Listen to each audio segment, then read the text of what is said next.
There is no comparison. What tribe will convince you that you don't have to settle for fast food? Cannabis anymore. Business has true medical grade products with wide selection of research and professional medical expertise that make all the difference in the game. If you want cheap synthetic pesticides, then Business is not for you. But if you want quality expertise and service, then get 10 minutes west of downtown Springs, about 1 mile past the Lights Peak exit, south on Highway 24. Like them on Facebook or give them a call at 719-687-2978. No better quality. It's best at this.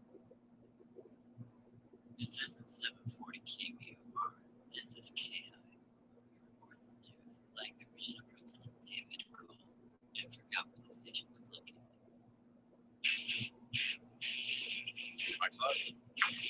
Good morning. This is the Cannabusiness Hour. I am Charles, the Cannabusiness Attorney. We are going to be talking about a lot of different things today. I want to give a shout out, first of all, to the Wheat Pimps doing the High Drive at 5.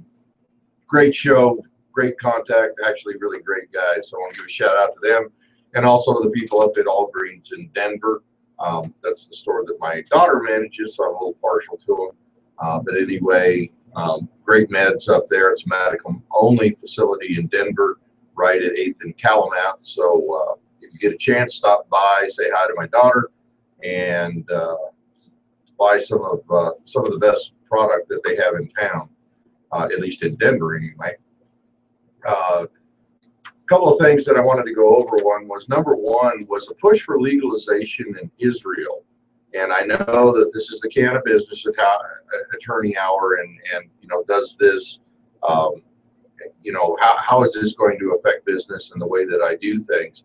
Well, Israel, for whatever reason, has become kind of the epicenter in the Middle East for marijuana and marijuana research.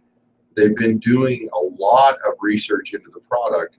How that impacts you, if you think about it for just a minute, is that the people or the research that's being done in Israel is going to provide the information that the naysayers here in the United States need. It's going to be the studies that are necessary, the product information that is necessary, because they're really working with the plant in Israel on the molecular level.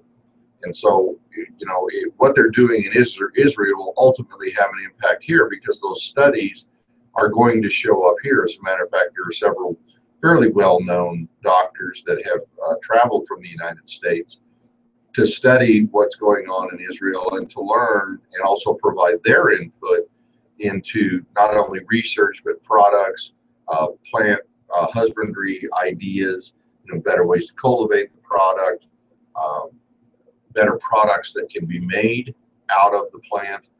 Just a whole host of things that are going on there.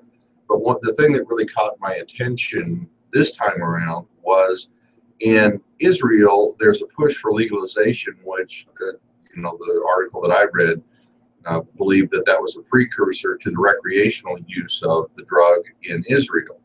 Again, I don't imagine that most people that are listening here are going to travel to Israel and start a business there. But as long as the reach of cannabis and hemp continue to spread out, not only throughout the United States, but throughout the world, it opens up new markets and new possibilities. Because if you think about it for just a minute, when the federal government finally gets around to legalizing marijuana and it is no longer a federal crime, that opens up the possibility for trade.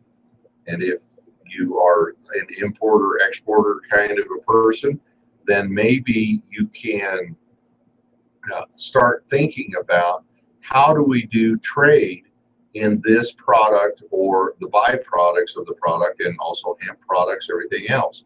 So it's another one of those things that you really need to pay attention to, and you learn that there are endless possibilities as long as you keep your eyes open. So this is one of those things that, keep your eyes open. There's a lot of research that's going on in Israel, and now there's a push for at least decriminalization and perhaps legalization for recreational purposes. and that's huge. So again, it's one of those things that, you know, it's an opportunity that you need to keep your eye on, just like any other opportunity. It just, this one happens to be halfway across around the world. The other thing that I wanted to talk about is that Congress passed, you know, the headlines, and you probably heard about it. Our Congress, the federal Congress, passed 3 amendments to basically hit the DEA where it counts. It hits them in their wallet. And basically what they've done is they've defunded the DEA to a certain degree that will prevent them from interfering with state law or states that have laws that allow either medical, mostly medical use. They've kind of carved out recreational as something that they may still target, although that remains to be seen. So far, they haven't done anything.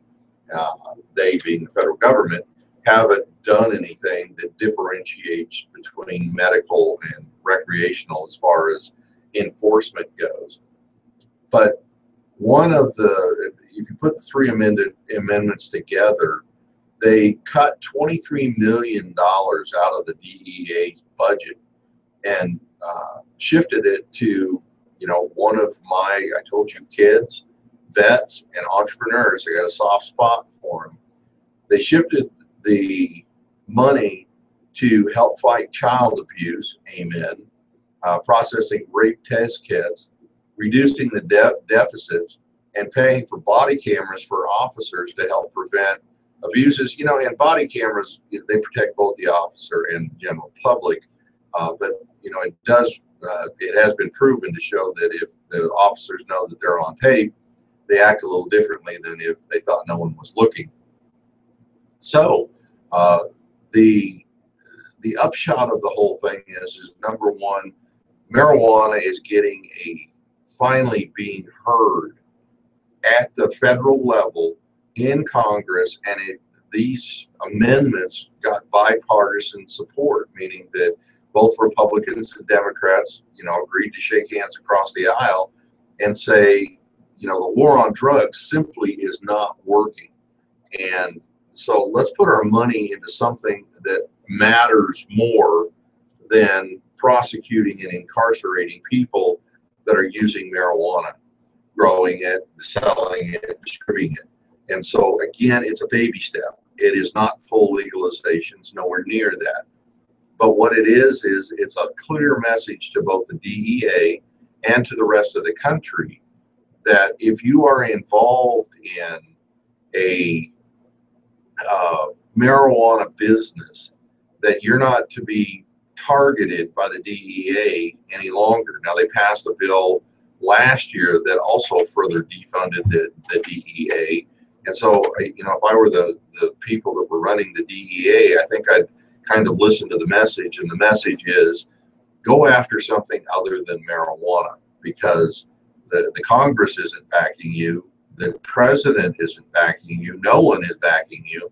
And if you want to stay in business, then maybe you ought to, you know, concentrate on something that's a little higher priority, a lot higher risk than marijuana. And so, you know, amen. God bless Congress for doing that. There was a 4th amendment that was that narrowly didn't make it, and that was aimed strictly at recreational marijuana. I anticipate that will be brought up and addressed. One of the amendments was specifically to allow the use of CBD oils, and that helps, but it also left out the patients and their providers and still makes them subject to federal prosecution and possibly imprisonment. So again, steps in the right direction. They're baby steps, but what we should hear loud and clear is that with this legislation, again, our Congress, Democrats and Republicans both, have stepped forward and said, listen, this war on crime, on marijuana, the war on drugs, specifically the war on marijuana, is simply not working. And we've got 23 states now that have some form of recreational or medical use, 4 states that have both recreation and medical use, and more states coming on all the time. Now, we spoke yesterday about Texas coming on, and that's a low THC, high CBD piece of legislation. The governor Governor Abbott did not sound like he was in favor of it. And he specifically said that, full-blown marijuana use in Texas is not going to ever happen on his watch. Well, I hope that what happens is that his constituents say, not so fast there, Sparky. We kind of like having the idea of having marijuana use, and we vote. And so that's another good reason why you vote, is that you send, with your vote, you send a clear message to the legislators that you want to see marijuana happening in your state or your community if you're battling this at a local level, and that if they want to keep those jobs, they better listen to you, because you'll vote them out and you'll put someone in who will listen to them. So good news at the federal level. I am very happy to hear what's going on. The third amendment that passed in Congress had to do with the use of industrial hemp. And, if you haven't heard it here, let me tell you, if you haven't heard it yet, then you can hear it here first. In the 50s, it was in the early 60s, the battle cry is, get into plastics. And it was almost a comical, it was a line from a movie, and, they'd say, one word, plastics. Well, I've got your one word for you right now, hemp. It is going to be the next revolutionary crop that is grown in the United States. And I think we've just begun to scratch the surface of what is possible using hemp and hemp products. And so when you look at what's going on in Congress, they specifically identified hemp and tried to prevent the DEA from undermining states' legislation and state law that allows the use of hemp or the production of hemp and research surrounding hemp. Because just because it's hemp and it has very low THC, it does have THC in it, and it is therefore the same Schedule I controlled substance that cannabis is. As ridiculous as that sounds, I mean, you could smoke a whole field of hemp and not get high. You might get a headache and might develop emphysema, but you're certainly not going to get high. But they've lumped it all in the same thing because it has a trace amount of THC in it. So again, they're sending the message at the federal level: hemp is going to be okay, cannabis is going to be okay, and again, provided that the state regulations meet the 8 requirements or 8 priorities set forth in one of the memos from Eric Holder, the former U.S. Attorney General. As long as the state laws meet those standards, those 8 standards, and I'm not going to go through all 8 of them, but they're basically, make sure that there isn't money laundering, make sure that marijuana doesn't get out of the states where it's legal and into other states where it's not legal, that you keep it away from kids, that it's not a ruse for a drug operation that would otherwise be illegal, that you're not sending money to cartels, drug cartels.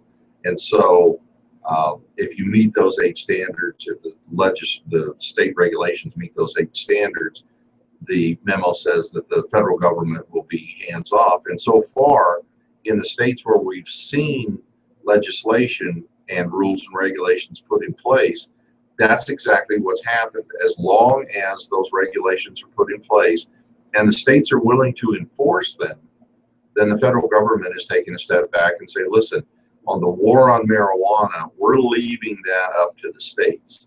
And this latest piece of legislation out of the federal government, where they basically sent a very clear message to the DEA, just reinforces that set of federal priorities. And the federal government has set a kind of a low priority on marijuana.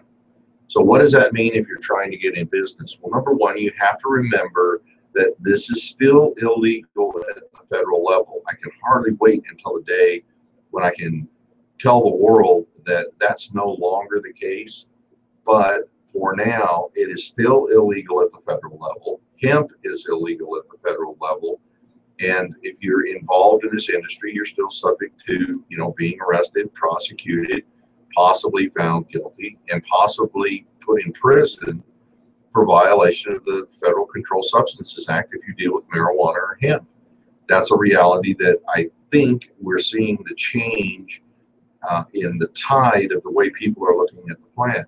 Even states that we consider to be kind of, that it's never going to happen there, we're hearing people talking about cannabis and its benefit as a medicine, particularly with children with epilepsy, but also for our veterans. We recently had that piece of legislation that allowed the Veterans Administration to suggest the use of marijuana for our troops that have PTSD.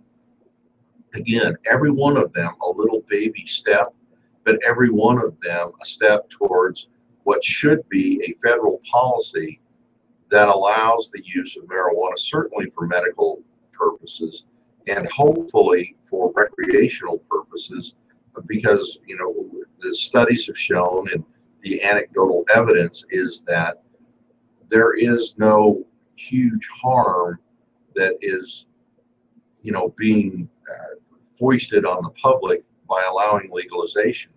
Because I hate to break it to everybody that's listening and to the world in general, but even in places where it's illegal, people use marijuana. And so it's not like we're adding another drug to the list of things that people use. They're already using it. They're using it everywhere.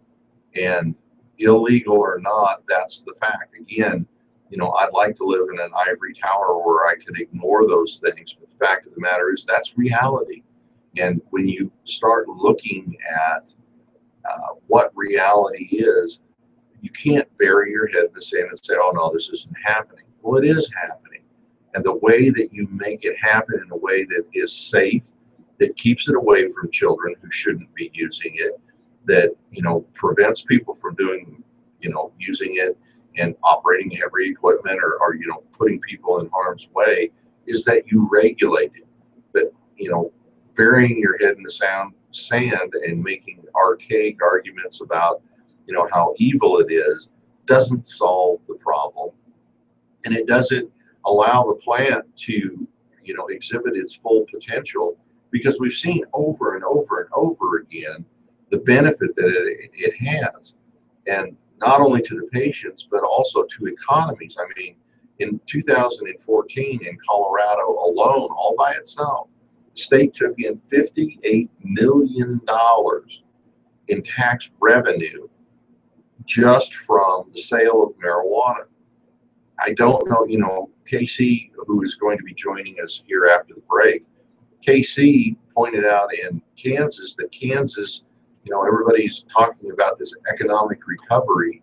Kansas is still suffering. The farmers are still losing their farms. Businesses are still going out of business.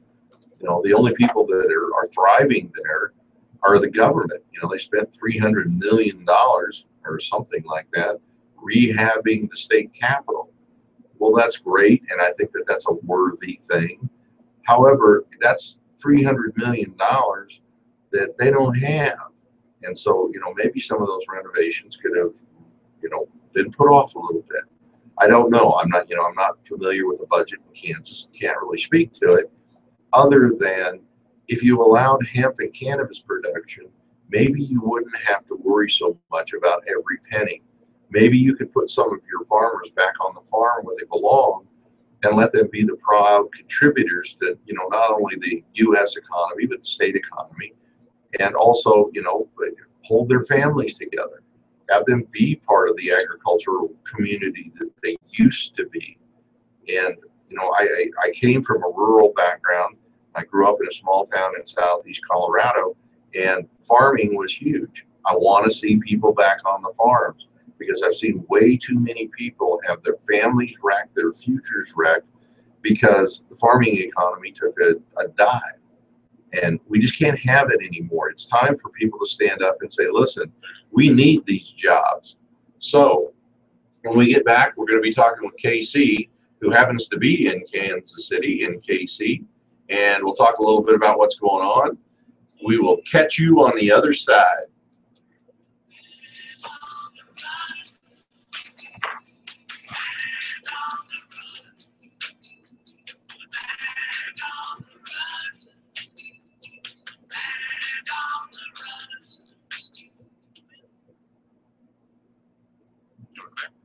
Thank you.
I thought Charles playing the bass is a little bit easier than playing the guitar. I'm sorry, say that again. Playing the bass is easier than playing guitar. Yeah, good. I need to learn how to do that. If you know where the notes are, Oh, that's all you got. It's all good, man. wait a minute. I still can't hear it. There's no dial tone. Oh, no. You can't dial out. They can dial in. That's We've dialed out before. really? Yeah, a lot. If you give me his number, Charles, I can call him. Okay, let me give you his number while we figure this out. Oh, now I can hear it. Okay. Okay. Good. Yeah, use line one. Let's try that. We've got 60. Okay, I'm gonna try and get him on the line here real quick.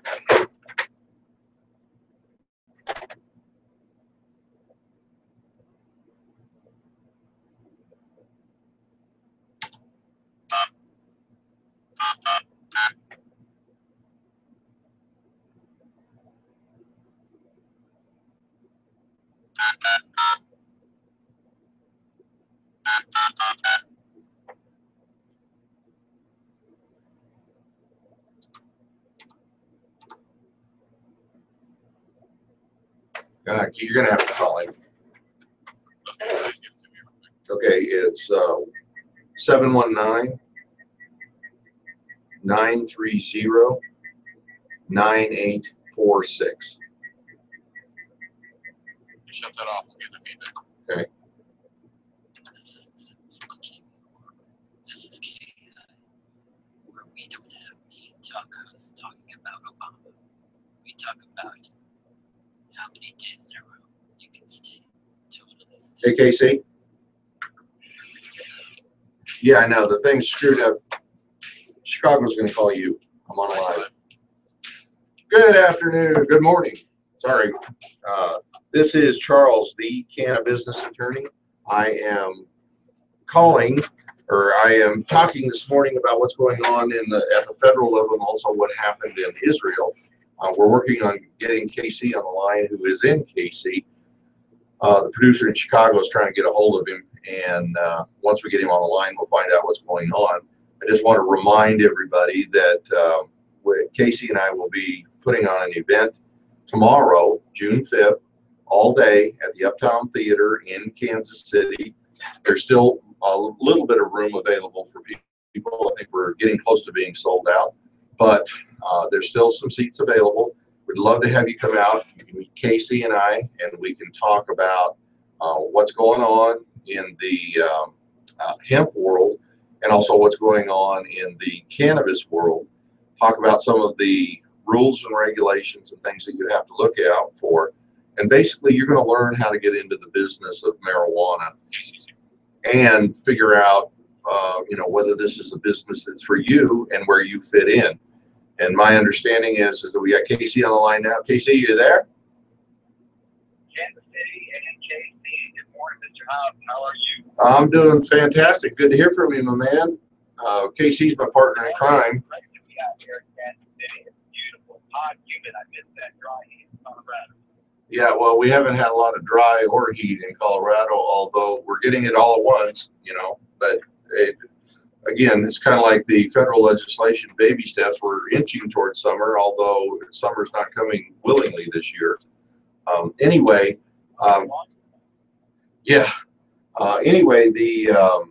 we were talking earlier a little bit about, the possibility of full legalization in Israel and the latest bills that passed Congress that basically defunded the DEA on 3 different counts and reappropriated some of the money that they had, some $23 million that's supposed to now be funneled towards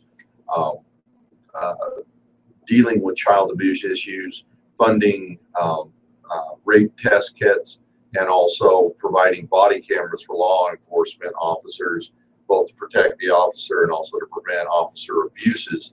So that's what we were talking about to begin with.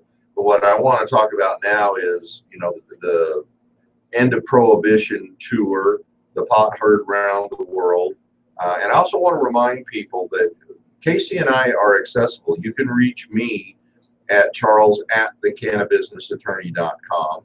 You can email us or check out the Facebook at letstalk.com. And you can reach Casey and I both at howtomarijuana.com. And Casey, while we were trying to cue you up, we were talking about the event at the Uptown Theater there in Kansas City that's going on tomorrow. I told people that we're getting close to being full, but there's still seats available. If you want to come by, meet Casey and I, and learn how to get into the cannabis business. My understanding is that you've been kind of moving around Kansas City. Tell me what you've been doing and kind of, where we are with the event and what you're seeing out there as far as how you're being received. Thank you, Mr. Johnson. Kansas City, everywhere we go with this big black band, howtomarijuana.com. On the side of it, it turns head, whether you're parking at a dry cleaner or driving through a drive-through coffee shop and start a conversation.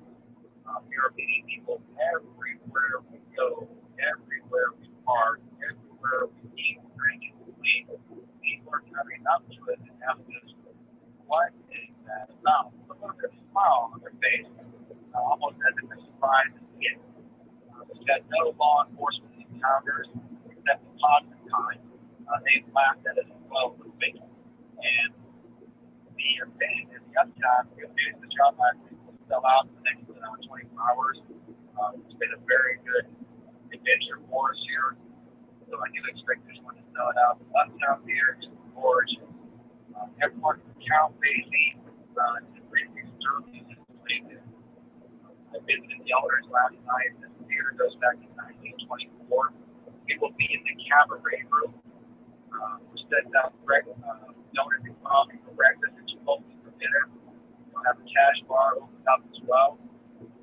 The laws though are changing, and people here in Missouri are noticing the excitement level is raising, and the awareness is raising.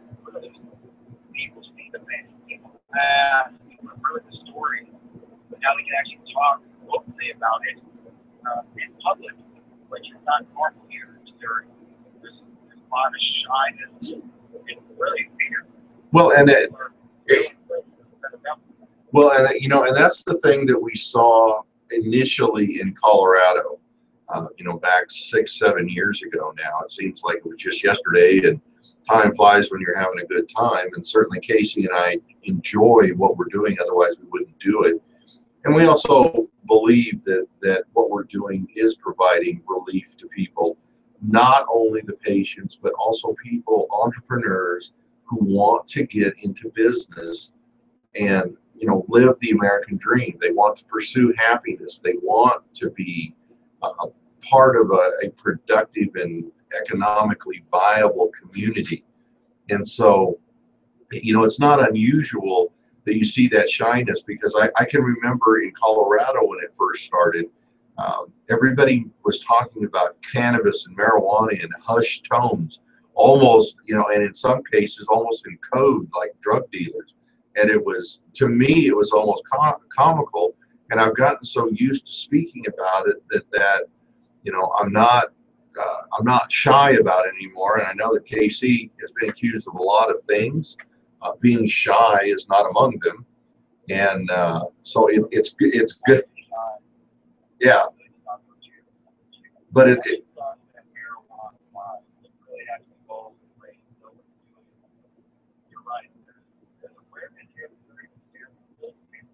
and is it a fear of prosecution? Is it a fear that their neighbors are going to think that they've lost their minds, or that there's some evil drug dealer? Where's this fear coming from?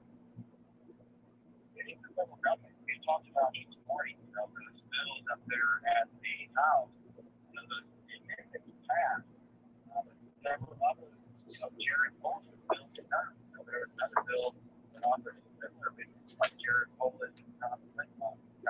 And that bill, like June 6222. Yeah, I saw that.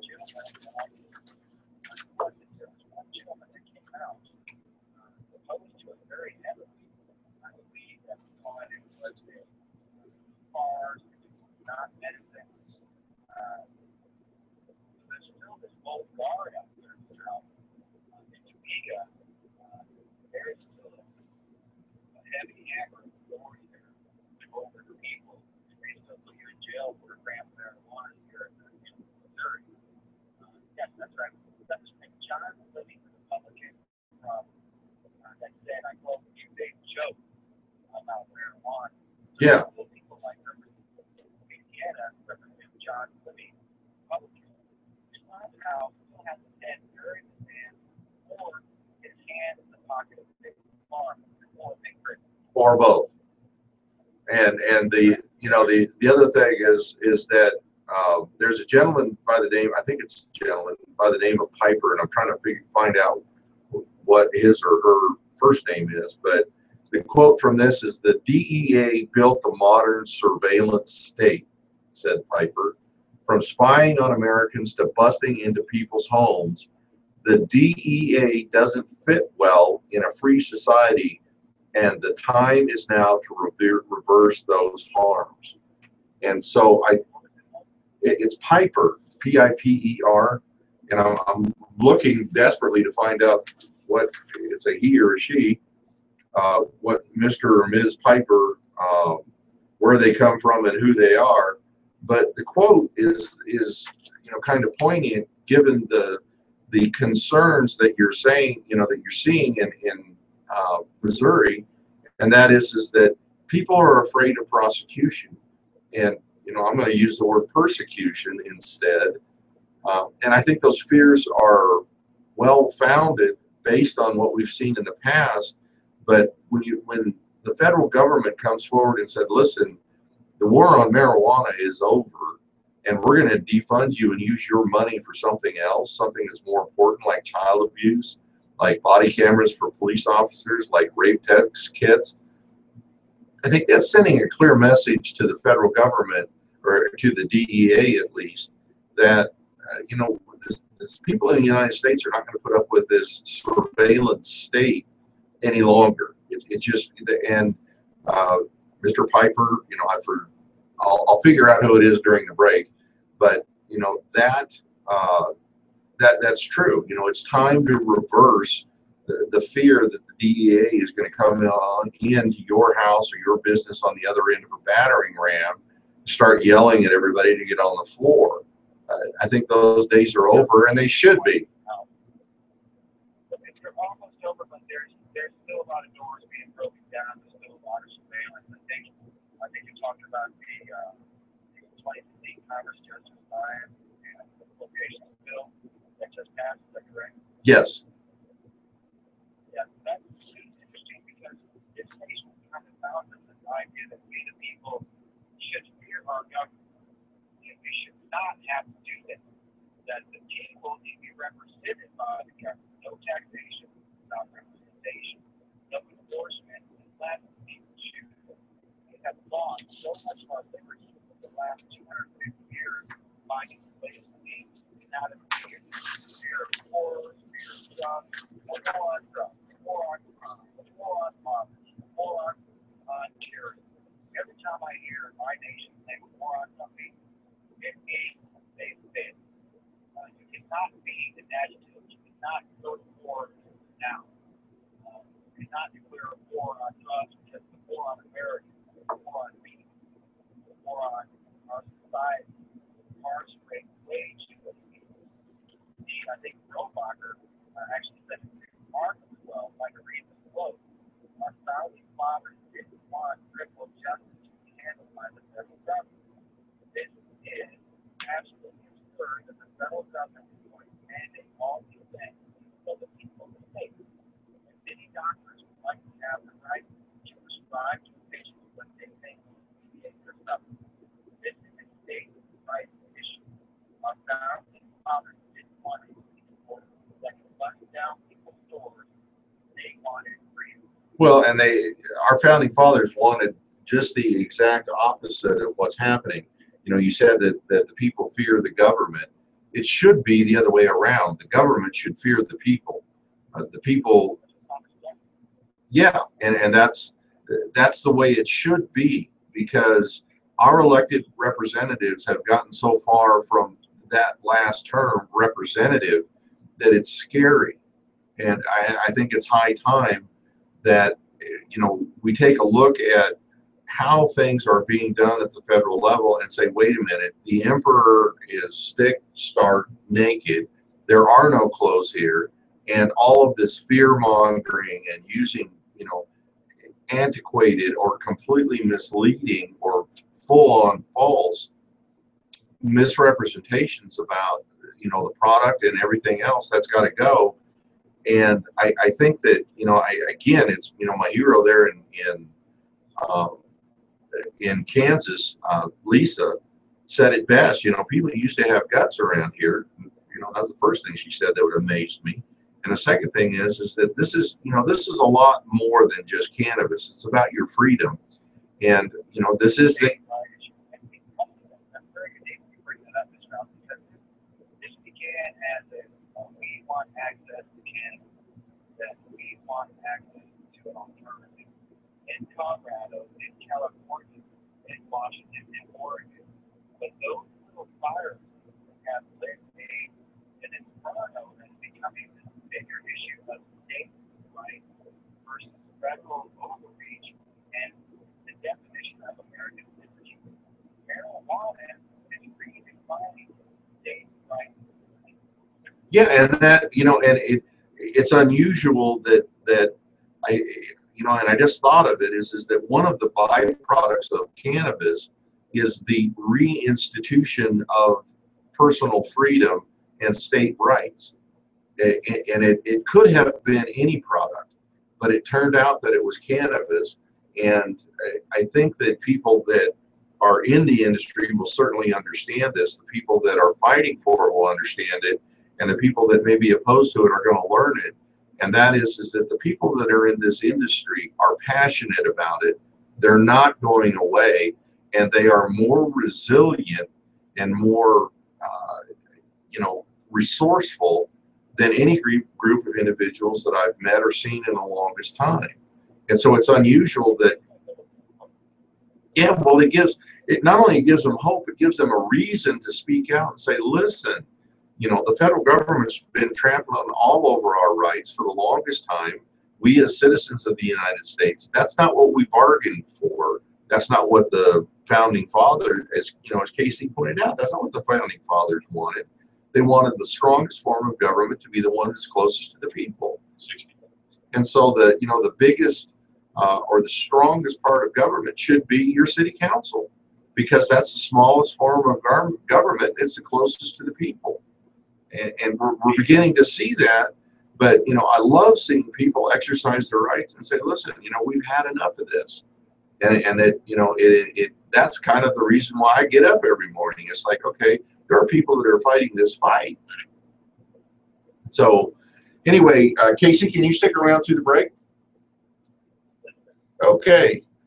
This is the Cannabusiness Attorney Hour. We are going to be taking a break. We'll be back on the other side with Casey. More information about the Uptown Theater tomorrow.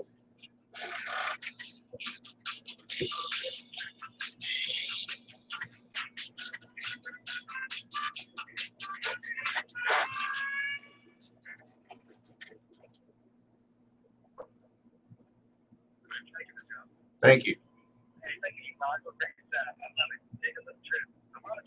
You're on a trip. Take a little trip with me, the lowrider. The only difference is the lowrider uses no gas now. You, on the other hand, are driving a gas pig. But I tell you what, that moving billboard, I think, you know, it shows, you know, the people that are watching on YouTube can still hear this, but it shows, you know, that if you stand up, people will come forward and say, listen, you know, what are you doing? What is this all about? You know, aren't you afraid? Those kinds of things. Everywhere we go, this van gets attention, whether it's a coffee drive-through or, you know, a laundry man. Everyone comes out with a big black van.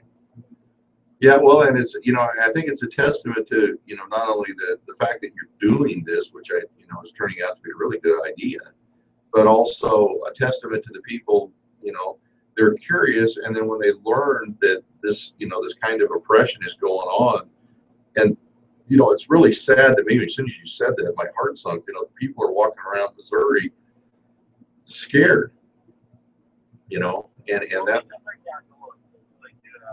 we've met those guys, I met two gentlemen that were in federal prison, that, you know, these guys were in prison because that's the land, they did their time, they did their crime, but they did not shut up.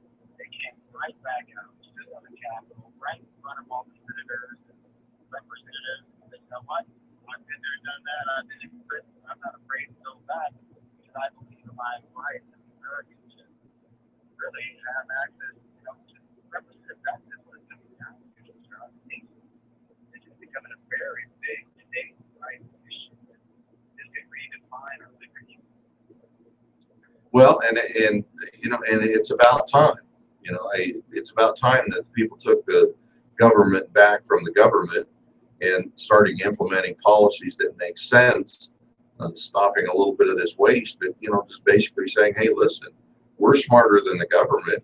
Let us do what we need to do. You're going to like this costume, sir. There's more barbecue this now than I've ever seen. Well, we're going to a barbecue tonight, so pick out a place and remember, it's my treat. So pick a good place where there's great barbecue and we will go do it. It's hard not to find great barbecue. You know, it's just how it's off and down. 10 seconds. Now at 800-299-1855. That's 800-299-1855. 800-299-1855. I'm not kidding. I like the way the weed bills on K-High smell. I mean, they all smell like they bathed in pot. You can get high, just talk to these guys. They're on every day from 5 to 7 on K-High.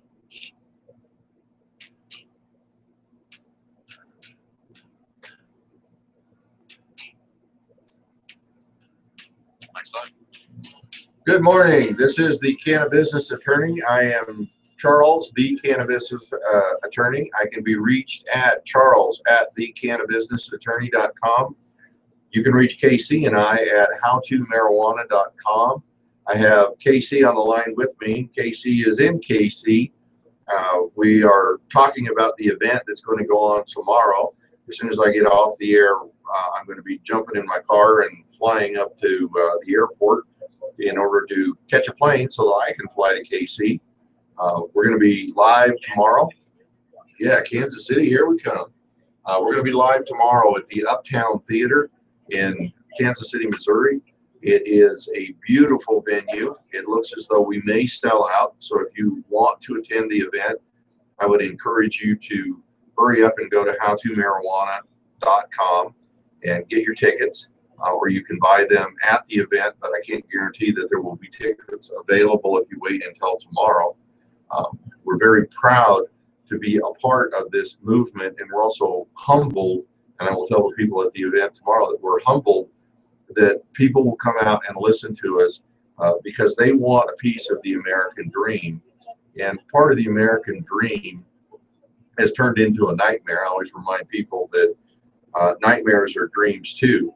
And part of the nightmare is that people are still in 2000, in where we are right now in American and human history, people are still afraid of their government over a plan. That's a very good point, Mr. Ali.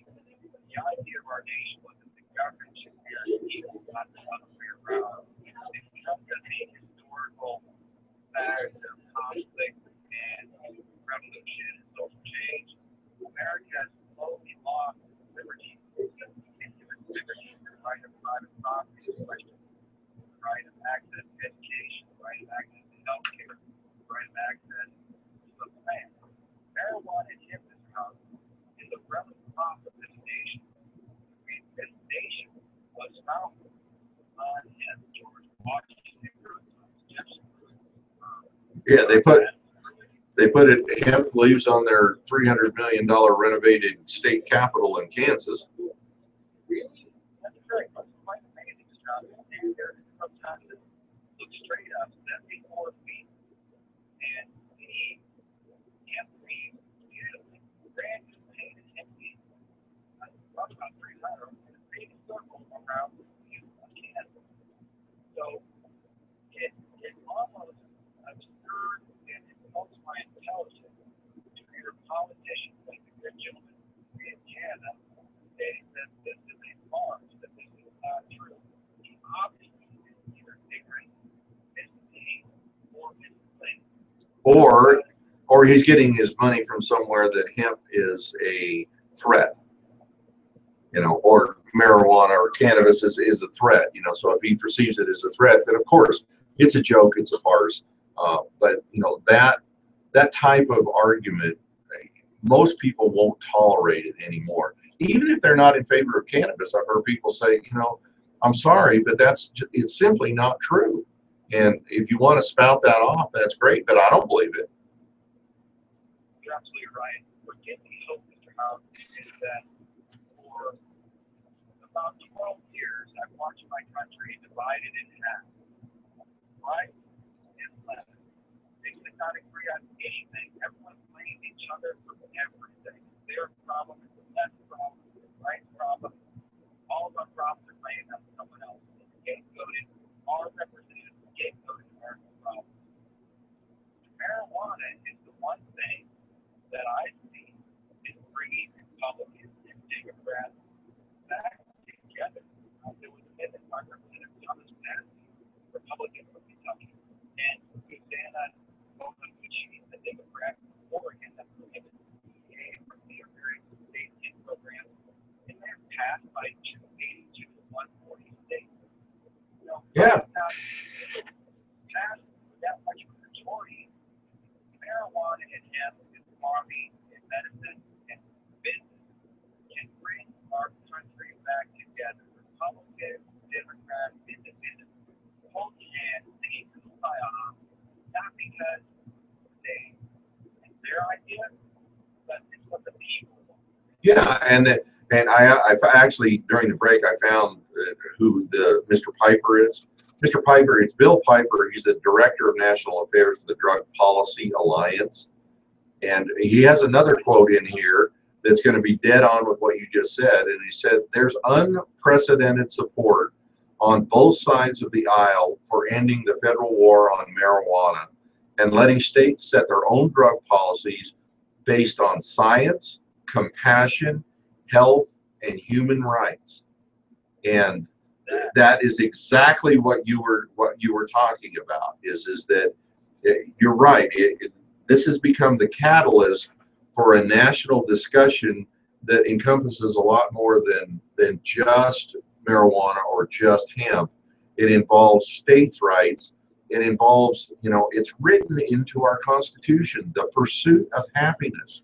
And that's why, I'm so passionate about, being a business attorney in the cannabis world is that I am seeing entrepreneurs. And again, remember my triad of people that I care about more than anything: children, vets, and entrepreneurs.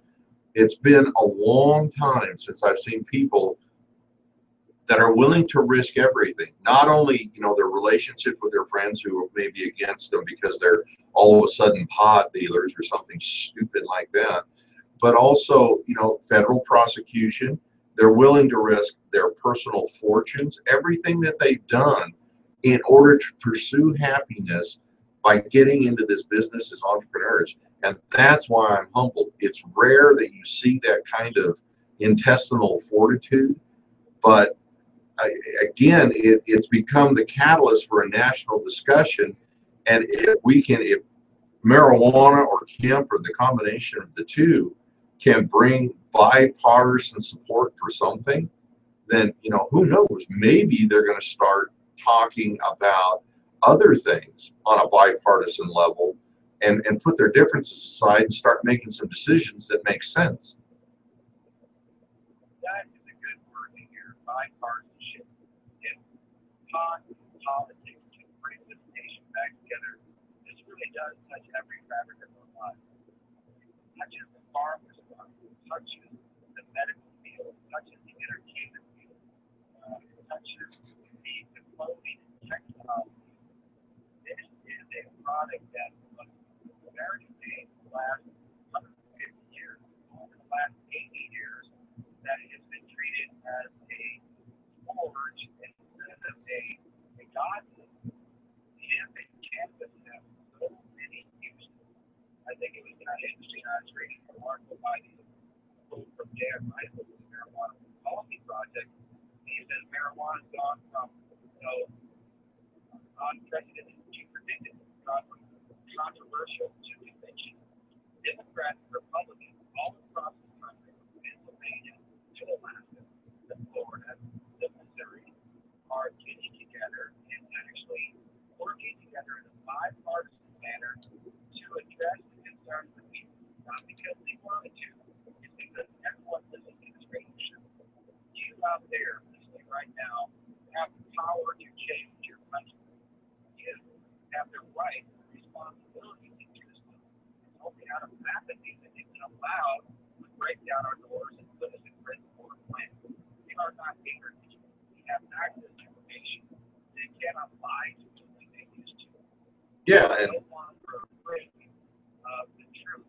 It is obvious that I have people patients and entrepreneurs change their lives, change their state, change the state. Now we are changing the nation with power. yeah, and and it's not only the patient lives that are changed, but I can tell you that there are a lot of people that are very young that are working very hard in this industry, and they're making significant amount of money, and it is, it's rewarding for me to see those, I'm going to call them kids, those young entrepreneurs walking around with their heads held high. They got a little bit of money in their pocket. They've got a new car. They're able to buy a house. They're providing for their families, and most of them have young families, 2, 3 kids, a wife or a husband, and it is, rewarding to see them. It's Americans walking around with their heads held high, saying, "Listen, I'm happy. I'm doing what I was supposed to, what I was put on this earth to do, and I'm helping people while I'm doing it. I'm helping countless patients." What better feeling is that? You want to talk about the pursuit of happiness. You look at these people and they've got the same, business problems that every business has, but it's a burden that they're willing to carry because they're doing it on their terms. That's the definition of liberty. And that's what. We coined a term called the top bird around the world. 250 years ago, this nation started the world with the idea of independence, the idea of representative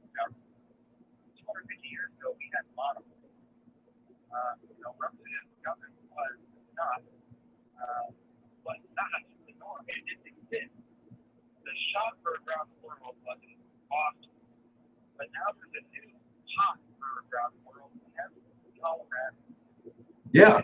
People have recreational marijuana. The state of Colorado dared the federal government, the people of Colorado dared the federal government to come down and say, you know what? We are demanding that we have access to this land because we vote. We dare you, the federal government, to come down on it just because people think we're poor. This is America's time. Ponder around the world. Get to prohibition.com. HowToMarijuana.com. I love my country. Yeah, listen carefully on letstalkpot.com. Come out tomorrow to the event in Kansas City. If we're sold out, at least hang around. We'll come out and visit with you. It is time now for us to hit the road, and we're going to see you in Kansas City tomorrow, June 5th, at the Uptown Theater. Yeah. HowToMarijuana.com is how you get your tickets, and we are going to be lawyers, guns, and money. Yep. See you in a few hours.